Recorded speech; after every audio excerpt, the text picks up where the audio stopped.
జోగులాంబ గద్వాల జిల్లా మానవపాడు మండల కేంద్రం కస్తూర్బా బాలికల పాఠశాల ఆవరణలో 3,25,00,000 రూపాయలతో చేపట్టిన కళాశాల భవన నిర్మాణానికి అలంపూర్ ఎమ్మెల్యే విజయుడు భూమి పూజ చేశారు. అనంతరం పాఠశాల మధ్యాహ్న భోజనాన్ని పరిశీలించారు.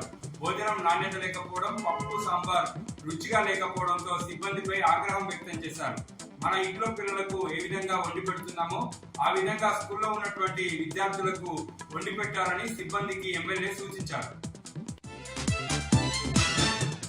నారాయణపేట జిల్లా ఉట్కూరు మండలం బాపూరు గ్రామ రైతులు కొడగల్ నారాయణపేట ఎత్తిపోతల పథకం సర్వే పనులను అడ్డుకున్నారు. ఎటువంటి నోటీసులు లేకుండా ప్రజాభిప్రాయ సేకరణ చేయకుండా సర్వే చేస్తుండటంతో అన్నదాతలు గ్రామంలోని రోడ్డుపై బైఠాయించి తమ నిరసనను తెలియజేశారు.